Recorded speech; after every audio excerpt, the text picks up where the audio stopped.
स्वागत है आपका अपना YouTube channel AG English with RV sir में।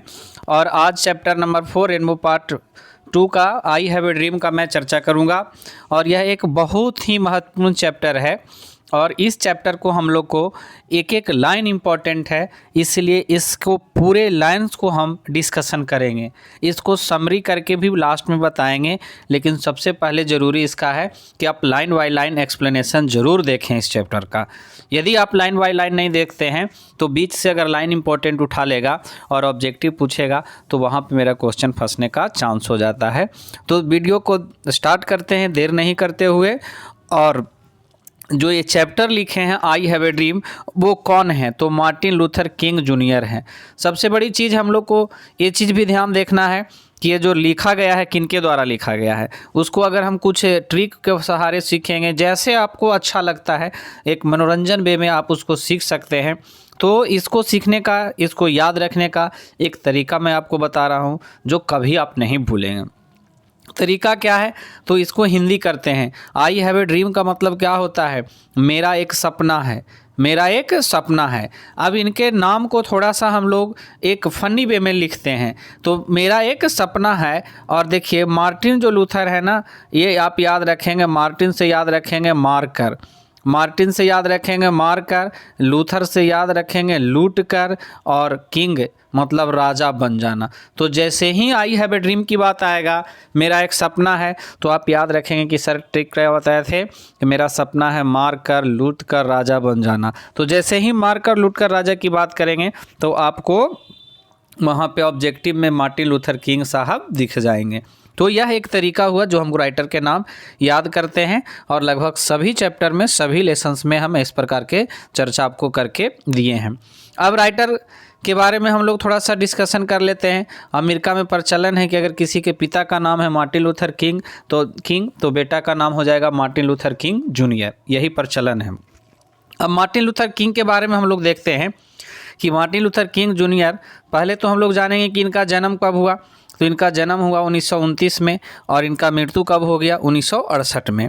A Baptist minister by training, become a civil right activist early in his career, leading the Montgomery bus boycott and helping to found the Southern Christian Leadership conference.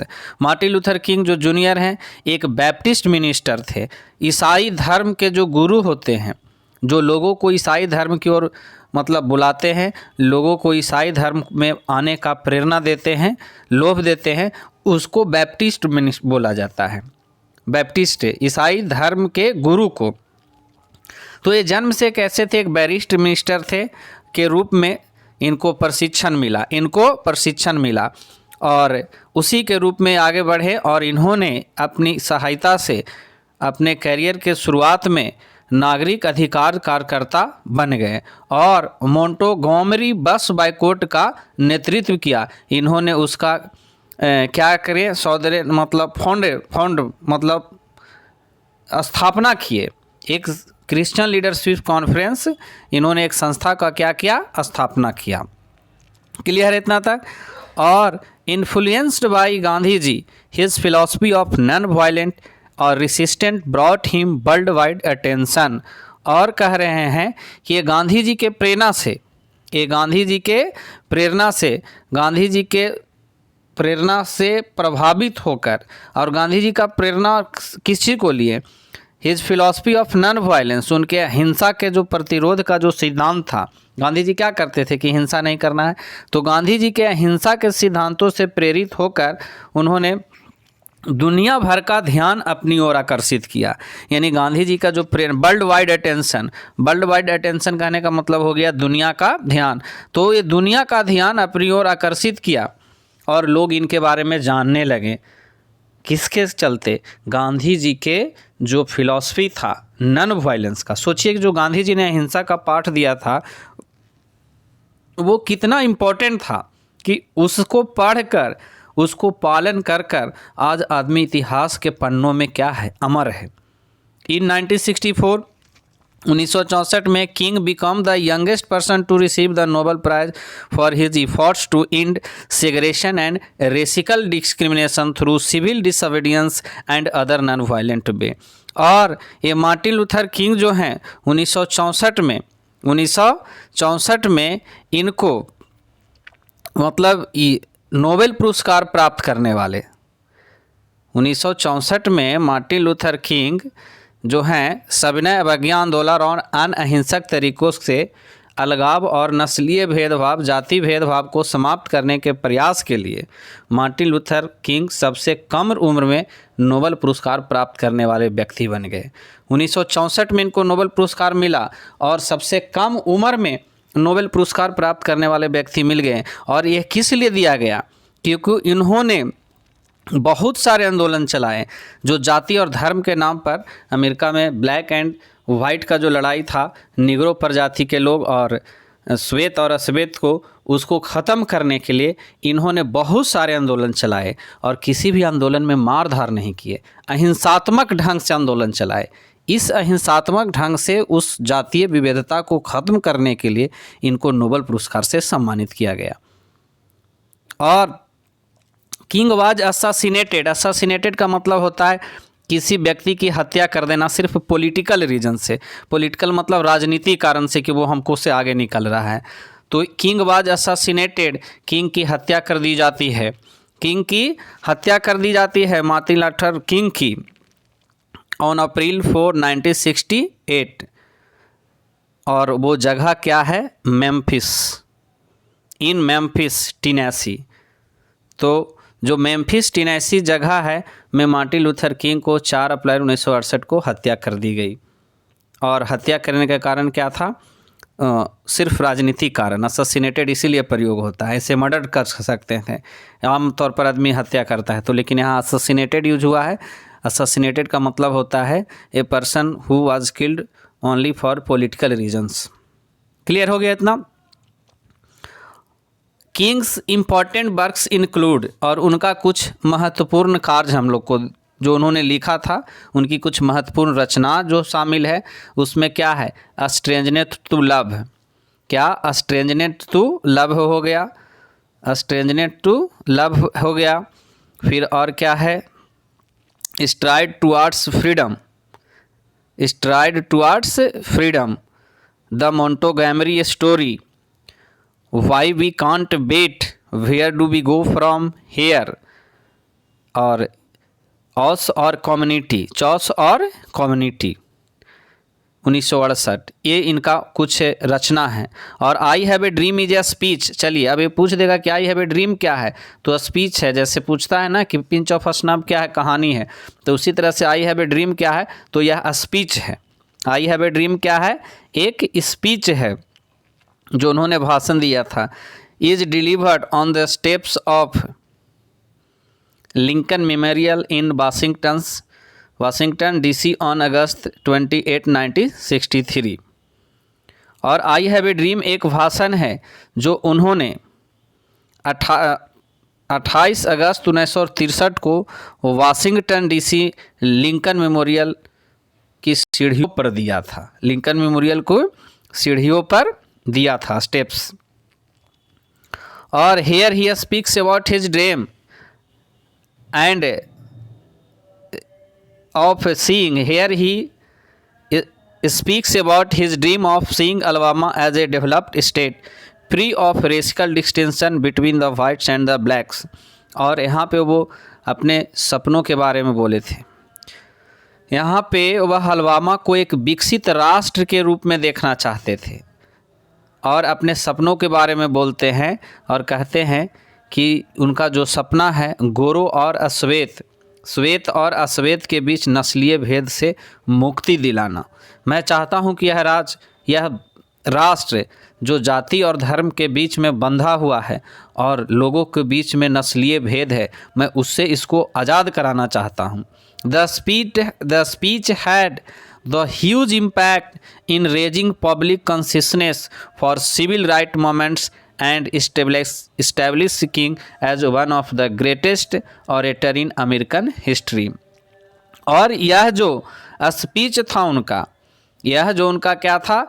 Speech था लोगों को यह जो speech था उनका नागरिक अधिकारों को आंदोलन के लिए जन चेतना बढ़ाने वाला था और मार्टिन लूथर को अमेरिका के इतिहास में महान वक्ता में से एक रूप में स्थापित करने में इस भाषण का बहुत बड़ा प्रभाव था।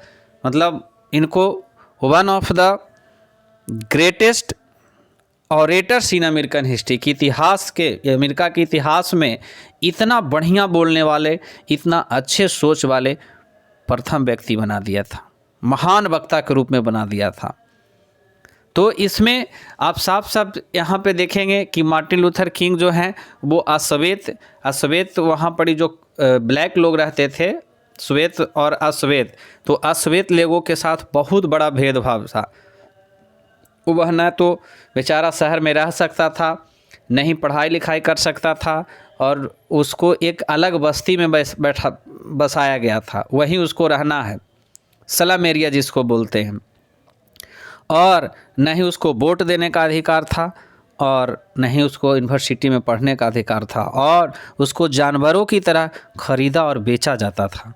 मान ली कि हमको काम है, आदमी की ज़रूरत है, तो क्या करेंगे, जाएंगे और एक अश्वेत को ख़रीद कर ले आएंगे। जैसे कैसे हम लोग को हल चलाना है तो एक बैल खरीद कर ले आते हैं, जब हमको मन हुआ जब बेच दिए। तो इस प्रकार से बिहेव था। सोचिए कितना ही दुखद स्थिति था, और उसके खिलाफ इन्होंने लड़ाई लड़ा। तब तो निश्चित है कि मृत्यु होना ही था। कोई अगर आप इतना बड़ा संघर्ष करने जा रहा है, इसीलिए इनकी हत्या कर दी जाती है। आते हैं लेसन की ओर। 5 स्कोर ईयर्स अगो। अब यहाँ पर ही देखो, थोड़ा सा विदेशी राइटर का है ना, तो आपको थोड़ा सा लगेगा इसको समझने में कि थोड़ा सा डिफ़िकल्ट लगेगा, लेकिन हम समझा देंगे, कोई दिक्कत नहीं है, आप थोड़ा सा बने रहेंगे। 5 का मतलब होता है 20, 5 का मतलब होता है 5, और 20 स्कोर का मतलब होता है 20, यानी यहाँ पर ही 100 ही बोल रहे हैं। सीधे सीधे लिख सकते थे 100 ईयर्स अगो, नहीं, लेकिन क्या लिखा गया है 5 स्कोर ईयर्स अगो, यानी आज से 100 साल पहले। ये देखो जितना भी अश्वेत लोग हैं उस टाउन हॉल में, जो वाशिंगटन का जो लिंकन मेमोरियल हॉल है, सब में इकट्ठा हो गए हैं, और उस अश्वेत लोगों को बीच में भाषण दे रहे हैं, नेता हैं और भाषण दे रहे हैं कि हमको अपना आज़ादी कैसे लेना है। मान के चलिए हम लोग पटना में रहते हैं तो देखते हैं नेता लोग रैली बुलाते हैं गांधी मैदान में, तो ठीक उसी तरह से ये सभी लोग को बुला लिए हैं और सबको जोश भर रहे हैं कि हमको अपना आज़ादी कैसे मिलेगा, ऐसे नहीं मिलेगा, उसके लिए हमको क्या करना पड़ेगा, ये बोल रहे हैं। तो बोलते हैं आज से 100 साल पहले की बात दिला रहे हैं। A great American in whose symbolic shadow we stand and signed the emancipation proclamations. कहते हैं कि आज से 20 साल पहले एक महान अमेरिकी ने, जिसके छत्र छाया में आज हम खड़े हैं, मतलब उन्हीं के बल पर आज हम खड़े हैं, नहीं तो आज हमको यहाँ खड़ा भी रहने नहीं दिया जाता। यानी इनसे पहले भी कोई आए थे जो अश्वेत के लिए लड़ाई लड़े थे, तो बोलते हैं 100 साल पहले आए थे, और जिसके चलते आज हम लोग यहाँ खड़ा है ना, इतना भी हमको अधिकार नहीं था, उन्होंने अधिकार दिलाया था और हस्ताक्षर किया था। क्या हस्ताक्षर किया था कि आज़ादी के लिखित घोषणा पत्र का हस्ताक्षर किया था, कि दास मुक्ति घोषणा पत्र पर, आज़ादी का लिखित घोषणा पत्र पर उन्होंने दस्तखत किया था कि आज से निग्रो प्रजाति के लोग आज़ाद हो गए। इसको कोई खरीद बेच नहीं सकता, इसको कोई गुलाम नहीं बना सकता, इसको कोई दास नहीं बना सकता है। लेकिन आज 100 साल बाद भी स्थिति वही है। यानी मार्टिन लूथर किंग बोल रहे हैं कि आज से 100 साल पहले एक अमेरिकन आए थे जो हम लोग के लिए इतना कुछ किए थे, और उन्होंने लिखित घोषणा पत्र जारी करवा दिया था कि दास प्रथा को ख़त्म किया जाए और अमेरिका को जो गुलाम है अश्वेत लोग, उसको छोड़ दिया जाए। लेकिन आज 100 साल बाद भी स्थिति क्या है। और दिस मोमेंटस डिक्री का मतलब होता है महत्वपूर्ण आज्ञापत्री, महत्वपूर्ण आदेश। जो महत्वपूर्ण आदेश जो था, came as a great beacon light of hope to millions of Negroes slaves who had been seared in the flames of withering injustice। injustice का मतलब क्या होता है, अन्याय। तो बोलते हैं कि यह जो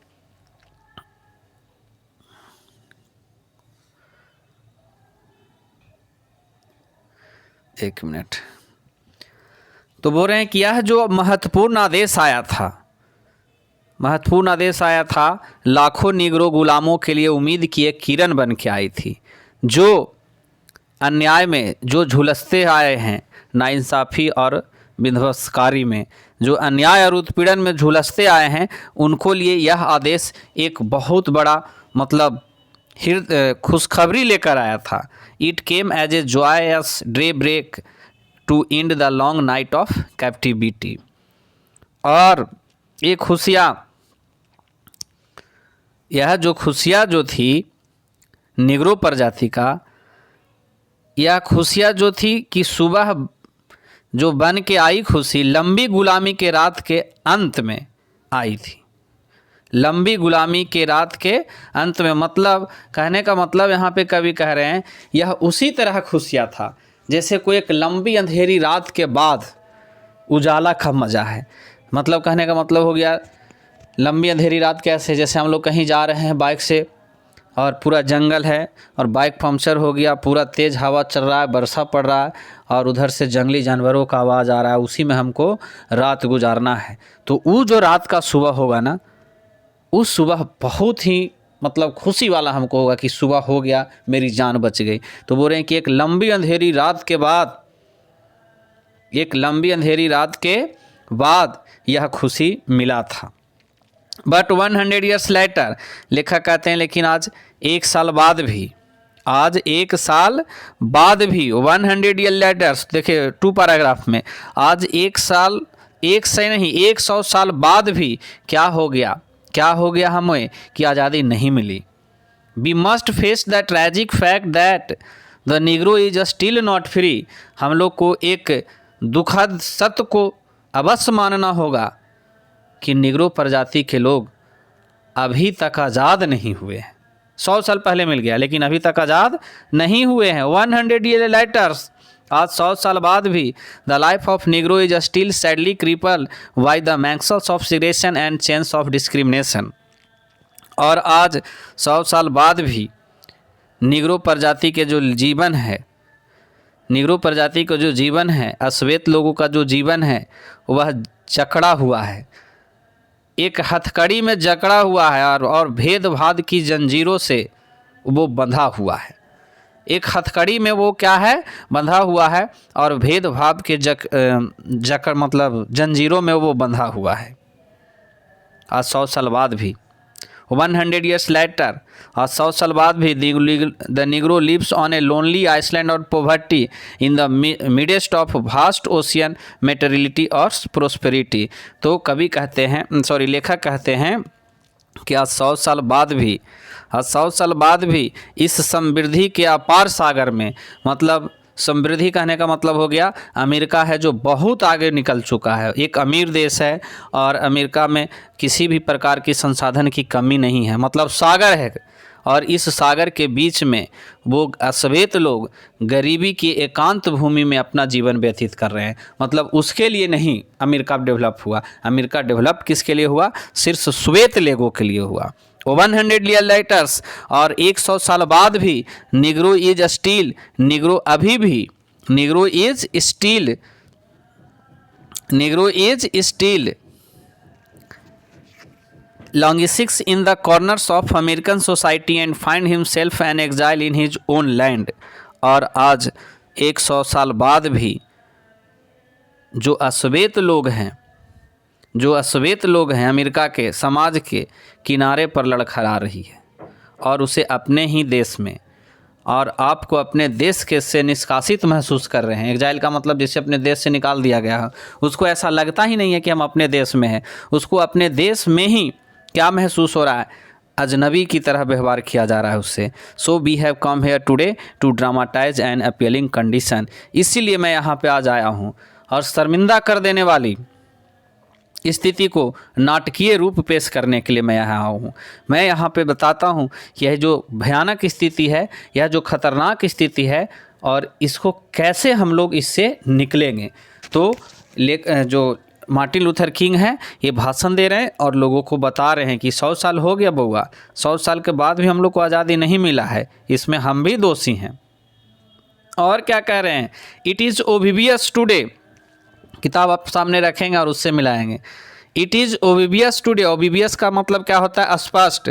आज तो यह स्पष्ट हो गया है, साफ हो चुका है कि दैट अमेरिका हैज़ डिफॉल्टेड, कि अमेरिका ने हम लोग को ठगने का काम किया है। Defaulted on this promissory note in so far as her citizens of colours and concern.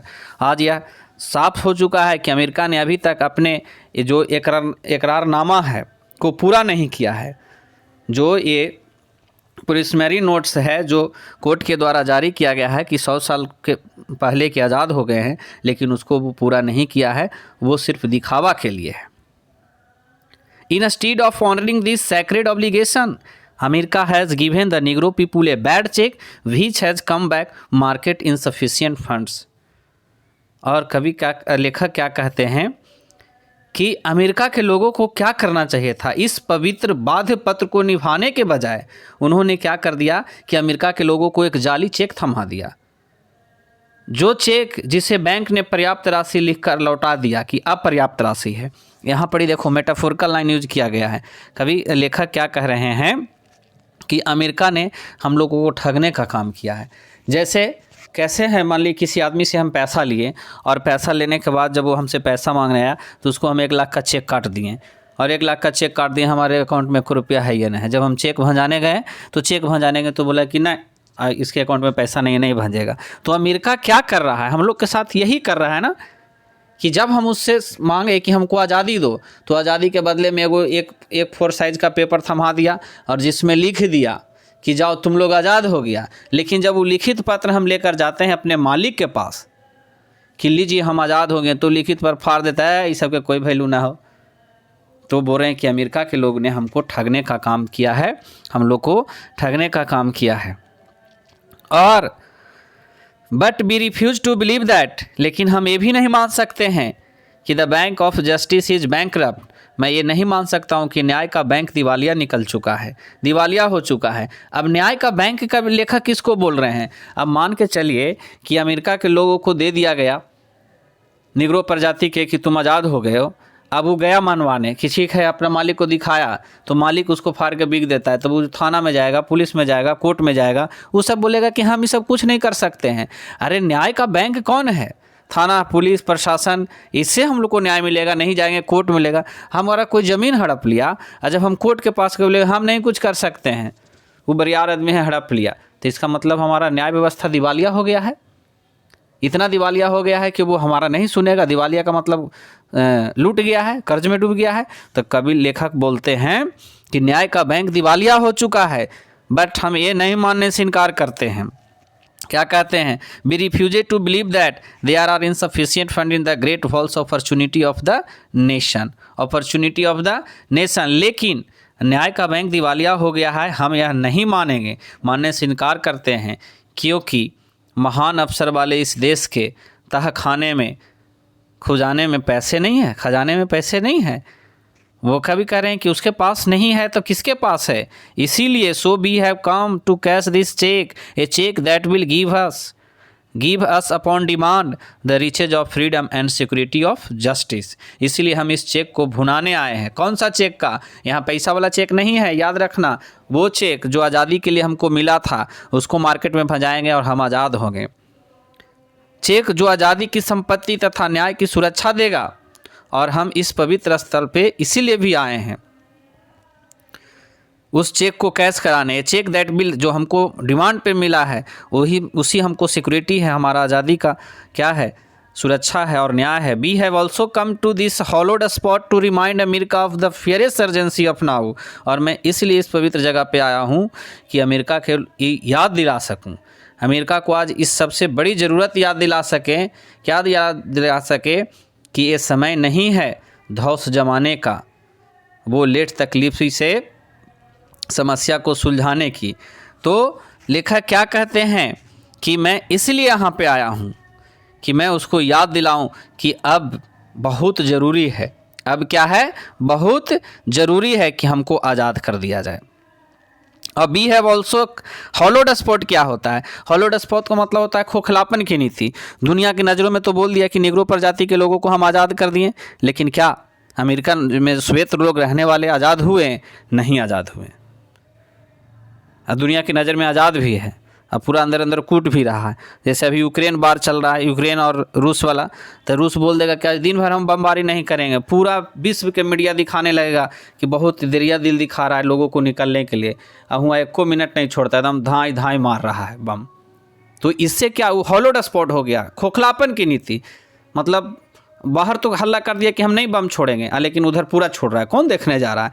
तो अमेरिका के लोगों के साथ भी ये हॉलोड स्पॉट हुआ है, उसको मैं this is no time to engage in the luxury of cooling off or to take the tranquillising drug of gradualism. और यह समय नहीं आया है, अब समय ये जो है ये समय नहीं है धौस जमाने का या लेट तकलीफ़ी से समस्या को सुलझाने का। अब आ गया है, अब लोकतंत्र के वादों को वास्तविक बनने का समय आ गया है। Sunlight path of rascal justice, now is the time to lift our nation. अब समय आ गया है कि हम अपने जो देश है उसको ऊपर उठाएं, from the quicksands of rascal injustice to the solid rock of brotherhood. हमको ये ज़रूरत आ गया है, अब समय आ चुका है कि अपने देश को वंशीय भेदभाव से, जातीय भेदभाव से ऊपर उठाकर भाईचारा के एक मजबूत चट्टान पे जमा देना है। जो ये बालू का पहाड़ बन गया है कि पल भर में ढह जाता है, उसको ऊपर उठा देना है। उसको क्या कर देना है? ऊपर उठा देना है। चलिए पैराग्राफ 4 में देखेंगे, it would be fatal for the nation, यह राष्ट्र के लिए घातक साबित होगा। फैटल का मतलब क्या होता है? घातक। यह राष्ट्र के लिए क्या साबित होगा? घातक साबित होगा।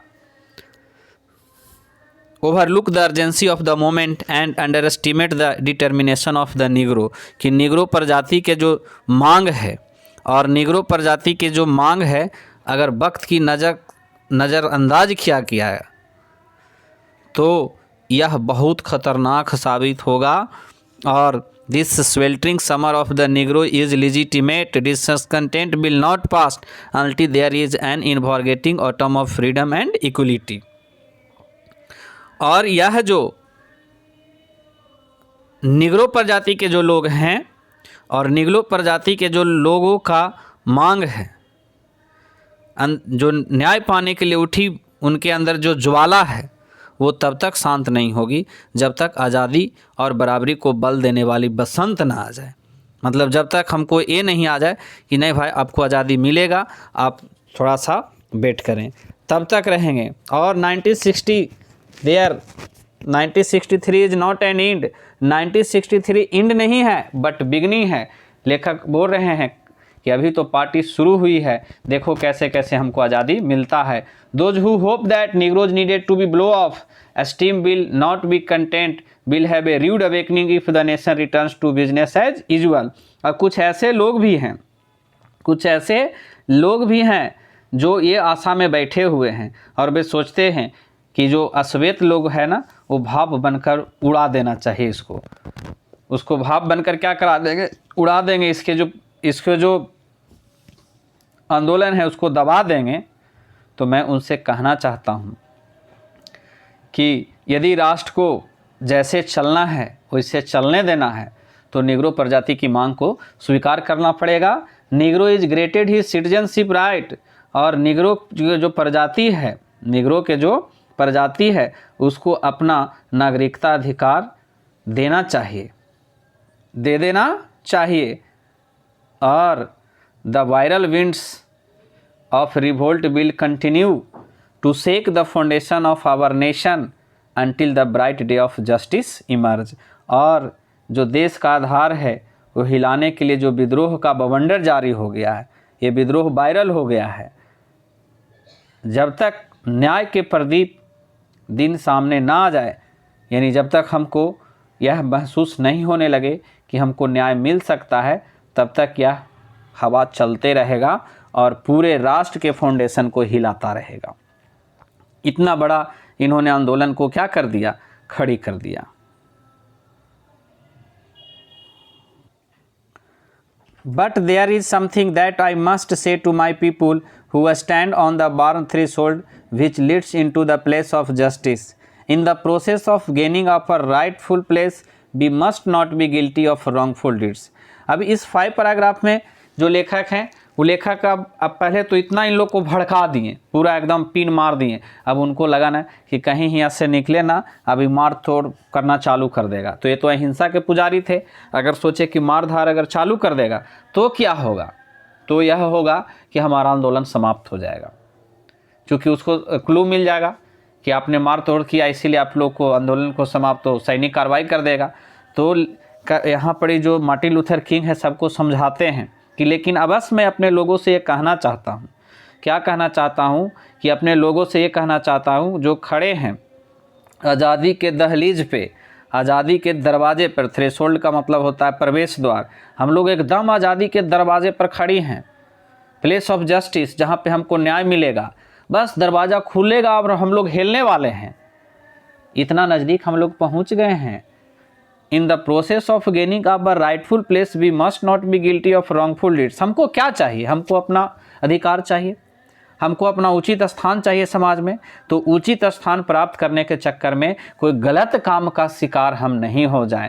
अगर हम रॉन्गफुल डीड का शिकार हो गए, अगर हम गलत काम का शिकार हो गए, तो अगर गलत काम का शिकार हो जाएंगे तो यह हमारा आंदोलन धीरे धीरे करके समाप्त हो जाएगा। और क्या कह रहे हैं? Let us not to seek the satisfied our thirst for freedom by drinking from the cup of bitterness and hatred. और यह भी नहीं करना है कि हमको अपनी आज़ादी का जो प्यास है, हमको आज़ादी का जो भूख है, को कड़वाहट तथा घृणा का प्याला पीकर शांत न करें। ये भी नहीं सहना है, अन्याय भी नहीं सहना है। चलिए, तो इसमें वो थोड़ा सा शांत लोगों को किए कि ताकि आगे चलकर कोई हमको दिक्कत नहीं हो आंदोलन में। We must forever conduct our struggle the high plan of dignity and discipline. और हम लोग को अपना संघर्ष अवश्य ही उच्च आदर्श तथा अनुशासन में रहकर करना है। अनुशासन में रहकर करना है, डिसिप्लिन में रहकर करना है, गर्मा के उच्च अनुशासन पे करना है। We must not allow our creative produce to degenerate into physical violence. और हम लोग को जो हमारा ये नायाब संघर्ष है, क्रिएटिव संघर्ष है, इस क्रिएटिव संघर्ष को हम लोग को अवश्य ही मारपीट करके, मारपीट या फिजिकल वायलेंस में नहीं बदलना है, रचनात्मक करना है। सरकार के नीति का विरोध करना है, सरकार के खिलाफ हमको हावी नहीं होना है, मारपीट नहीं करना है, मारपीट नहीं करना है। और क्या कह रहे हैं, मतलब तोड़ फोड़ वाला नहीं करना है। Again and again we must rise to the majestic heights of meeting physical force with soul force. और मैं फिर से बार बार ये कहना चाहता हूँ, बार बार इस बल दे रहा हूँ कि शारीरिक बल को आंतरिक बल से मिलान के लिए हमें बहुत ऊंची उड़ान भरनी पड़ेगी। कि जो शारीरिक बल है, जो हमारे पास फिजिकल फोर्स है, उस शारीरिक बल को, सोल का मतलब होता है अंदर, आंतरिक बल को मिलान करने के लिए को हमको बहुत ऊंचा उड़ान भरना पड़ेगा। इतना आसान नहीं है ये रास्ता। The marvellous new militancy which has इनगल्फ्ड the Negro community must not lead us to distrust all white people. For many of our white people, for many of our white brothers, as evidenced by their presence here today, have come to realize that their destiny is tied up with our destiny and their freedom is inextricably bound to our freedom. अब लेखक यहाँ कह रहे हैं, क्या जो speaker हैं कह रहे हैं कि मैं एक बात यहाँ बताना चाहता हूँ।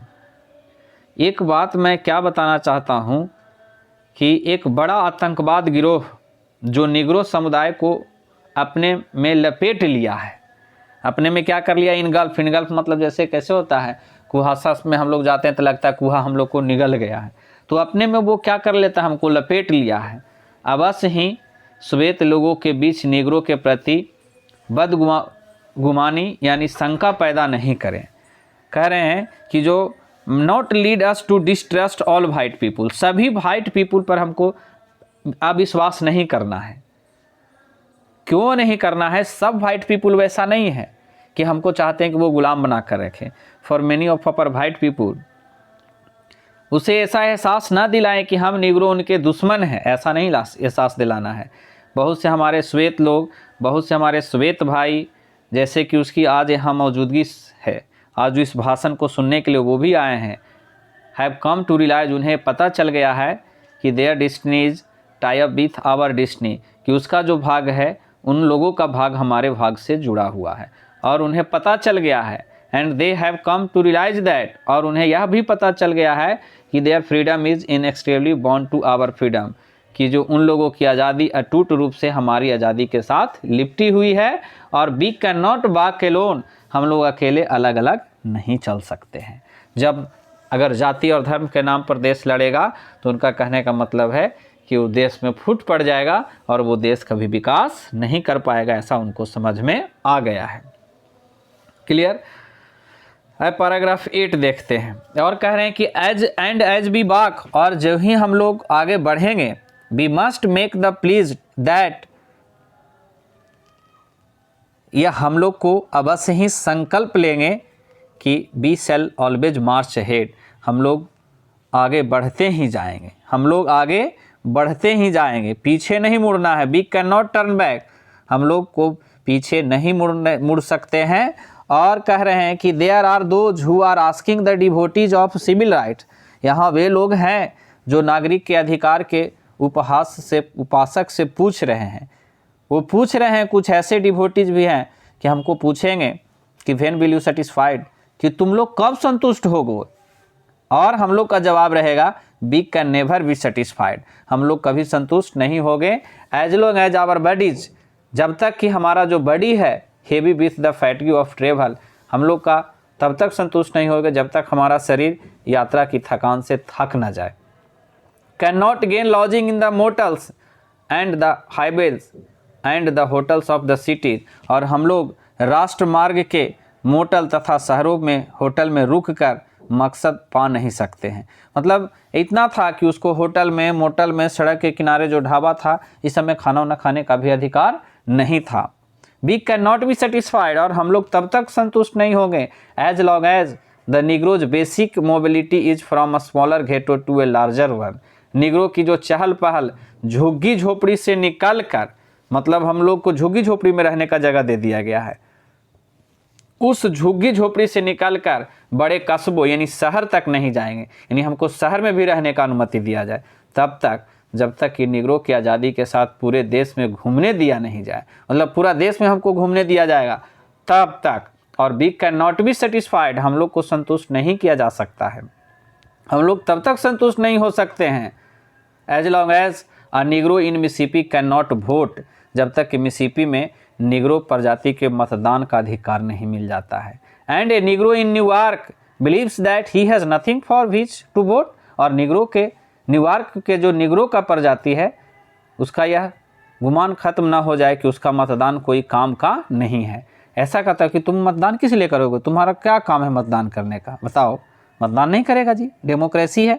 No no we are not satisfied, और जो हमसे पूछेंगे कि तुम लोग कब संतुष्ट हो जाएगा, कभी कभी आएगा कि उन लोग जो श्वेत लोग हैं वहाँ के नेता लोग है कहेगा कि तुम सबको हम आज़ाद कर देते हैं ना, तुम लोग काहे ला संघर्ष कर रहा है, तो ये नहीं मान लेना है हम लोग अपने लिए संघर्ष नहीं, हम लोग अपने पीढ़ी के लिए संघर्ष कर रहे हैं। वी आर नॉट सेटिस्फाइड, नहीं हम लोग संतुष्ट नहीं हैं। And we will not be satisfied, और हम लोग तब तक संतुष्ट नहीं होंगे अनटिल, जब तक हम तक संतुष्ट नहीं होंगे जब तक justice rolls down like waters and righteousness like a mighty stream, इंसाफ पानी की तरह और न्याय संगत प्रबल धारा की तरह ना बहने लगे। पानी की तरह कहने का मतलब हो गया पानी पवित्रता होता है, साफ होता है, साफ हमको इंसान मिल जाए, और न्याय संगत प्रबल धारा मतलब जिस प्रकार से तीव्र धारा चलता है न्याय का वो हमको मिल जाए, हम संतुष्ट हो जाएंगे।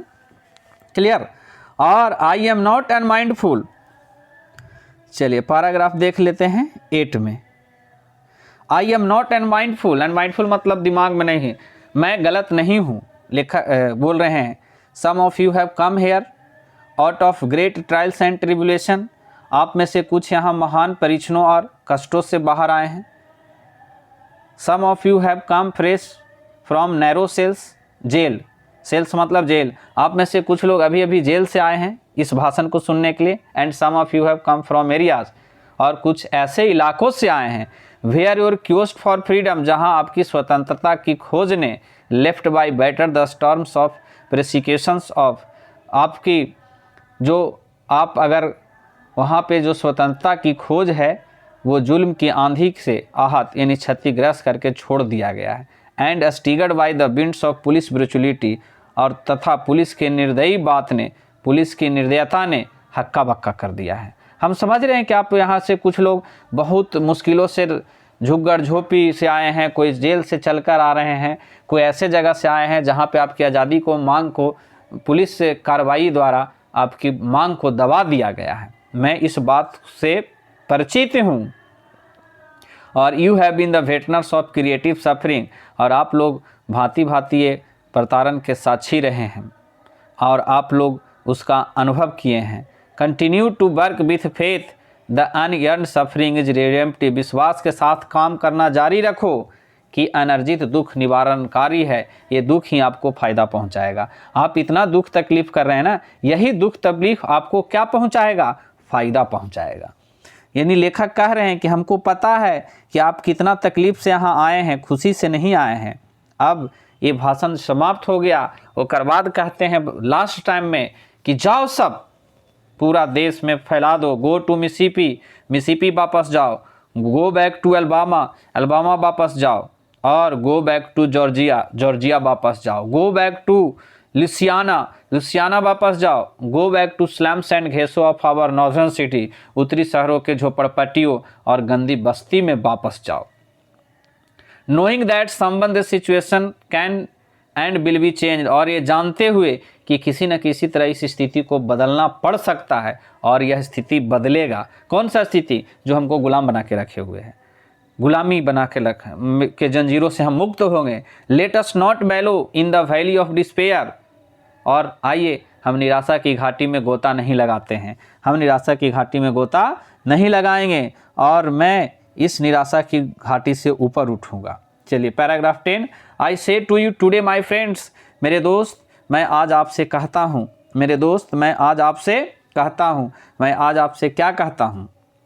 And so even though we face the difficulties of today and tomorrow, I still have a dream। और कह रहे हैं कि that in spite of the difficulties and frustration of the moment, I still have a dream, or it is a dream deeply rooted in the American dream। आज मैं ये कहता हूँ कि आज बहुत मुश्किल हालात हैं। आज की और आने वाले कल की हालात की कठिनाइयों और दिक्कतों के बावजूद मेरे पास अभी भी सपना है, एक आशा है। और यह जो आशा है, यह जो एक सपना है, जो गहराई के साथ अमेरिका के सपनों के साथ जुड़ा हुआ है। इस मेरा कोई पर्सनल सपना नहीं है, मैं कोई यहाँ व्यक्तिगत सपना लेकर नहीं आया हूँ। आई have a dream that one day this nation will rise up, मुझे यह मेरा सपना है कि यह राष्ट्र एक दिन ऊपर उठेगा। And live out the true meaning of its creed, और मेरा सपना है कि एक दिन यह देश जागेगा, सोच बदलेगा और अपने संप्रदाय के सही मतलब को समझेगा, अपने धर्म के मतलब को समझेगा कि धर्म क्या चीज़ है। We hold this truth to be self evident that all man are created equal. ये लाइन बड़ा इंपॉर्टेंट है, ये वाला लाइन जो देख रहे हैं। लेखक क्या कह रहे हैं? क्या कह रहे हैं इसमें स्पीकर? कि हम लोग को ये साबित होने के लिए स्वयं प्रमाण छोड़ देना चाहिए, सेल्फ एविडेंट। और मैं इसका स्वयं प्रमाण हूँ कि भगवान ने इंसान को एक जैसा बनाया है, सबको एक जैसा बनाया है, फिर इतना भेदभाव क्यों? ये लेखक कह रहे हैं यह सत्य है, इसको छोड़ दीजिए, इसको सत्य करने की साबित करने की ज़रूरत नहीं है कि भगवान की नज़रों में सब हम एक हैं। लेकिन यहाँ हिंदू मुस्लिम सिख ईसाई हो जाते हैं।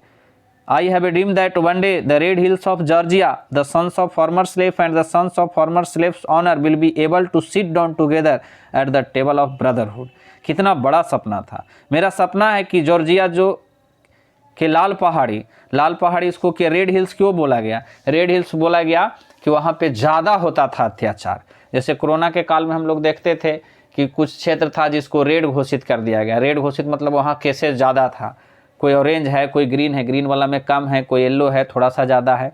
तो बोल रहे हैं कि जो जॉर्जिया है ना, ये रेड हिल्स के नाम से प्रसिद्ध है, मतलब वहाँ तो निग्रो प्रजाति के लोगों को और स्थिति खराब है।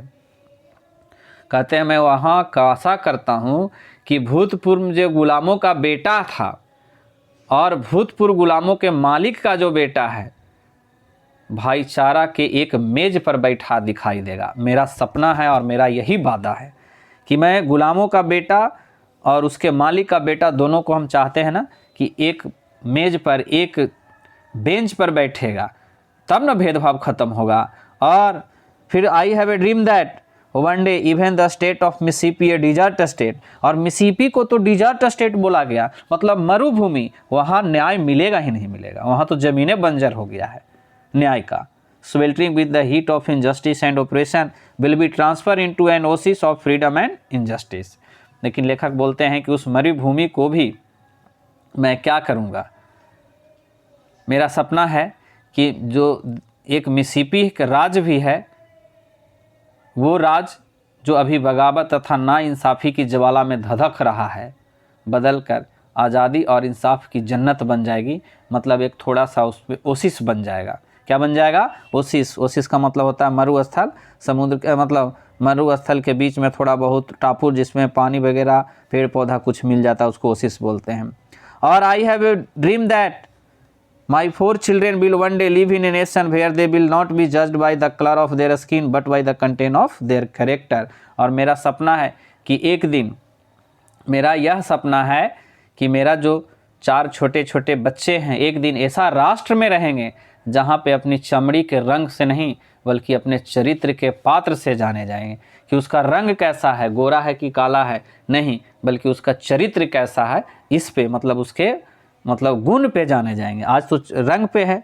और आई हैव ए ड्रीम टुडे, आज मेरा सपना है, I have a dream that one day, मेरा एक सपना है कि एक दिन अलबामा विथ जो अलबामा देश है, I have a dream that one day every valley shall be exalted, every hills and mountain shall be made low, the rough places will be made plain and the crook place will be made straight, and the glory of the Lord shall be revealed and all flesh shall see it together. और मेरा क्या सपना है?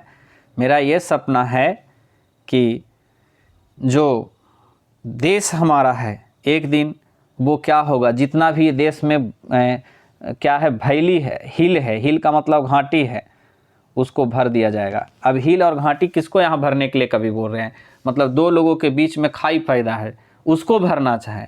Mountain shall be made लो, और जो अन्याय जो धर्म के बीच में एक पहाड़ बन गया, उस पहाड़ को काट कर छोटा बना देना है, मतलब बराबर कर देना है।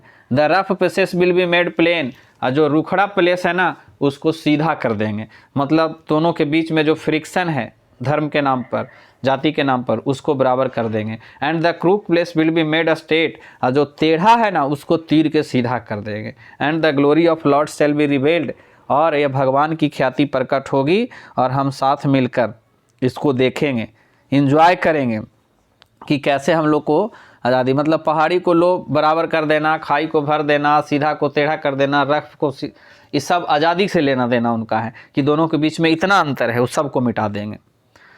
और दिस इज आवर होप, यही हमारी आशा है। This is the faith which I return to South, और यही आशा लेकर हम साउथ में क्या किए हैं, रिटर्न किए हैं। यही आशा लेकर हम साउथ में क्या किए हैं, रिटर्न किए हैं। और यही हमारी आशा है, यही हमारा विश्वास है। With this faith we will be able to hew out the mountain of despair a stone of hope. और इस आशा के साथ, इस विश्वास के साथ अगर हम काम करते हैं तो हम लोग निराशा के इस पहाड़ी से चीर कर आशा का एक पत्थर निकाल पाएंगे। मतलब ये पहाड़ी निराशा का है, कोई नहीं कह सकता है कि कैसे मिलेगा आज़ादी। This faith we will be able to transfer the jangling discord of our nation into a beautiful symphony. Symphony का मतलब होता है सुहावना। देखिए कूलर भी आता है सिम्फोनी का, उसका हम लोग अर्थ कभी ढूंढने का प्रयास नहीं किए। सिम्फोनी का मतलब होता है सुहावना। अब क्या कह रहे हैं कि मैं इस आशा से अगर हम काम करते हैं, इस आशा से काम हम लोग करेंगे, इस विश्वास से काम करेंगे, तो क्या होगा कि हम लोग के जो जंगली डिस्कॉर्ड का सामना करना पड़ रहा है, बिगाड़ की, शोर शराबे की, भाईचारा के बीच में स्वलहरी में बदल पाएंगे। मतलब जो जंगली न्याय हमको लोग साथ न्याय हो रहा है, उसको एक भाईचारा के खूबसूरती में, सुहावनी हवा में बदल देंगे। ऑफ ब्रदरहुड, भाईचारा के। With this faith we will be able to work together, और इस फेथ के साथ हम लोग एक साथ काम करेंगे, हम लोग एक साथ काम करेंगे। And knowing that go to jail together, jail एक साथ साथ जाएंगे। टू स्ट्रगल टुगेदर, एक साथ संघर्ष करेंगे। And to stand up for freedom together, आज़ादी के लिए एक साथ खड़े होंगे। And knowing that we will be free one day, कि हम लोग एक दिन आज़ाद हो जाएंगे, हम लोग एक दिन आज़ाद हो जाएंगे। This will be day when all God's children will able to sing with a new meaning. My country teach these of waste land of poverty, levity of these I sing, land where my fathers died, land or of the pilgrim's pride, from every mountain side let freedom ring। और इस आशा के साथ अगर हम लोग बात करेंगे, और ऐसा एक दिन होगा, ऐसा एक दिन होगा कि हम सब भगवान के बच्चे, और यह एक ऐसा दिन होगा जब खुदा के सभी बंदे इस गाना को एक नए अर्थ के साथ गा पाएंगे कि ये मेरे प्यारे वतन, और जैसे हम लोग गाते हैं, वही तुम ही हो आज़ादी देने वाले ज़मीन, तुम्हारे लिए ही गुन गाता हूँ। Land where my fathers died, ज़मीन जिस पे हमारे अब्बा ने, जिसमें हमारे बाप दादा ने मरे हैं। तीर्थयात्रियों को खूब पसंद भूमि है, खूब पसंद करने वाली भूमि है, और हर पहाड़ी क्षेत्र से आज़ादी की आवाज़ के आने दो, आज़ादी के गाना को बजाने दो। And if America to be great nation, यदि अमेरिका को एक महान राष्ट्र बनना है, दिस मस्ट कम ट्रू, तो अवश्य सत्य होना चाहिए। So let freedom ring from the prodigious hills of New Hampshire, let freedom ring from the mighty mountains of New York, let freedom ring from the heightening Alleghenies of Pennsylvania. और हम लोग को क्या करना है, यह हम लोग को अमेरिका को एक महान राष्ट्र बनना है, देश बनना है, तो यह सत्य होना ही होगा। और इसके लिए क्या करना होगा, और इसके लिए न्यू हेम्सफायर के विशाल पर्वत शिखर से आज़ादी की शहनाई बजने दो, और न्यूयॉर्क के पराक्रमी पर्वत से आज़ादी की शहनाई बजने दो, और कहाँ से, पेंसिल्वेनिया के अल्घेनीज की ऊंचाइयों से आज़ादी की शहनाई बजने दो। Let freedom ring from the snow capped of Rockies of Colorado, और बर्फ़ से ढकी कोलोराडो के चट्टानों से आज़ादी का शहनाई बजने दो। Let freedom ring from the California slopes, और कैलिफोर्निया की घुमावदार ढलानों से आज़ादी की शहनाई बजने दो। Peaks of California, but not only that, let freedom ring from the stone mountains of Georgia. लेकिन हम लोग केवल इतना ही नहीं, जॉर्जिया के स्टोन माउंटेन से भी आज़ादी की शहनाई को बजाएंगे। Let freedom ring from Lookout mountain of Tennessee, और हम लोग को क्या करना है, टेनेसी के लुकआउट माउंटेन से आज़ादी की शहनाई को बजने दो। Let freedom ring from every hill mole hill of Mississippi के हर एक टिब्बो पहाड़ियों से आज़ादी की शहनाई को बजने दो। और लेट फ्रीडम रिंग फ्रॉम हर पर्वत से every mountain side, let freedom ring from every mountain side, and let freedom ring Mole Hill, Mississippi from every mountain side. When we let freedom ring, when we let it ring from every village and every hamlet, from every state and every city, we will be able to speed up that. When all God's of children, black and white men, Jews and Gentiles, Protestants and Catholics will be able to join hands and sing in a words of the old Negroes spiritual, free at last, oh God Almighty, free at last। तो लेखक क्या कह रहे हैं इसमें, जो कि हम लोग को अगर शहनाई बजना ही है तो क्या करना है, और जैसे होगा, और जब हम आज़ादी की शहनाई को बजने देंगे तो हम लोग क्या करेंगे, जब हम इसे बजने देंगे तो हर गांव, हर कस्बों, हर राज्य, हर शहर नहीं, तब उस दिन को और जल्द ला सकेंगे जब ईश्वर के सभी बच्चे, श्वेत लोग, यहूदी और गैर यहूदी लोग, प्रोटेस्टेंट, कैथोलिक, ईसाई धर्म के पंथ का नाम है ये, सभी हाथ से हाथ मिलाकर निग्रोज की आध्यात्मिक गाना को गाएंगे और कहेंगे, आज़ाद हो गए आखिरकार, आज़ाद हो गए आखिरकार, धन्यवाद तेरा ईश्वर शक्तिमान, आखिरकार आज़ाद हो गए, हम लोग आज़ाद हो गए। तो इस चैप्टर का लाइन बाय लाइन एक्सप्लेनेशन आप लोग देखें, और अगले क्लास में फिर हम लोग दूसरे चैप्टर्स पे मिलते हैं, जो और भी बहुत ही इम्पोर्टेंट चैप्टर्स होने वाला है। Thank you for watching.